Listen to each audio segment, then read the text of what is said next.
టాలీవుడ్లో ఇప్పుడు re-release trend మరీ ఎక్కువైపోయింది. హిట్ సినిమా ఫ్లాప్ సినిమాని తేడా లేకుండా ప్రతి సినిమాని రీరిలీజ్ చేస్తున్నారు. ఆడియన్స్ కూడా ఈ రీరిలీజ్ని ఎంజాయ్ చేస్తుండడంతో నిర్మాతలు వాటిపై ఫోకస్ చేసి సినిమా రీరిలీజ్ చేసి ఆడియన్స్ ఇష్టాన్ని ఇప్పటికీ ట్రెండ్ని క్రాష్ చేసుకుంటున్నారు. ఇప్పటికే చాలా సినిమాలు రిలీజ్ అవగా ఇప్పుడు మరికొన్ని సినిమాలు రీరిలీజ్కి రెడీ అవుతున్నాయి. అవేంటో ఇప్పుడు చూద్దాం. హనుమాన్ జంక్షన్ సినిమా జూన్ 28న రిలీజ్ కాబోతోంది. అర్జున్, జగపతి బాబు ప్రధాన పాత్రలో నటించిన ఈ సినిమాకు మోహన్ రాజా దర్శకత్వం వహించారు. 2001లో రిలీజ్ అయిన ఈ సినిమా అప్పట్లో ప్రేక్షకులను బాగా ఆకట్టుకుంది. ఇప్పుడు మరోసారి ఆడియన్స్ ను అలరించడానికి రెడీ అవుతోంది. ఆడియన్స్ ఈ యాక్షన్ కామెడీ రిలీజ్ కోసం చాన్నాళ్ళుగా వెయిట్ చేస్తున్నారు. తర్వాత సినిమా కుమారి 21F.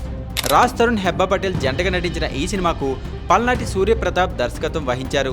సుకుమార్ కథా స్క్రీన్ ప్లే అందించిన ఈ సినిమా 2015లో రిలీజ్ అవగా అప్పట్లో ఈ సినిమా క్లైమాక్స్ సెన్సేషన్ సృష్టించింది. సినిమాలోని కథ, స్క్రీన్ ప్లే, మ్యూజిక్ కుమారి 21Fను తర్వాతి స్థాయికి తీసుకెళ్లగా ఇప్పుడు మరోసారి ఈ సినిమా జూలై 10న రిలీజ్ కాబోతోంది. మిరపకాయ్ మాస్ మహారాజా రవితేజ నటించిన మిరపకాయ్ సినిమా జూలై 11న రిలీజ్ కాబోతోంది. హరీష్ శంకర్ డైరెక్షన్లో 2011లో వచ్చిన ఈ సినిమా అప్పట్లో మంచి హిట్గా నిలిచింది. ఇప్పుడు మరోసారి ఈ సినిమాను మేకర్స్ రిలీజ్ చేస్తున్నారు. గజనీ సూర్య హీరోగా నటించిన గజనీ సినిమా జూలై 18న రిలీజ్ కాబోతుంది. ఈ సినిమా ఒరిజినల్ వెర్షన్ను తమిళలో తీసి తెలుగులో దాన్ని డబ్ చేశారు.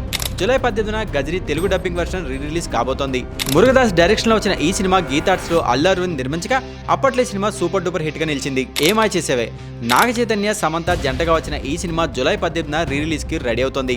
గౌతమ్ మీనన్ డైరెక్షన్లో తెరకెక్కిన ఈ సినిమా క్లాసిక్ లవ్ స్టోరీగా మిగిలింది. ఈ సినిమాతోనే సమంత హీరోయిన్గా ఇండస్ట్రీలోకి ఎంటర్ అయి అందరి మనసుల్ని దోచుకుంది. ఇక సూర్య, తమన్నా హీరోయిన్గా నటించిన సినిమా వీడొక్కడే. ఈ సినిమా జూలై 19న రిలీజ్ కాబోతోంది.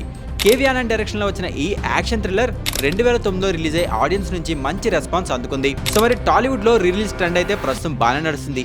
ఈ ట్రెండ్ మరి ఇంకా ఎన్నాళ్ళు కొనసాగుతుందో చూడాలి.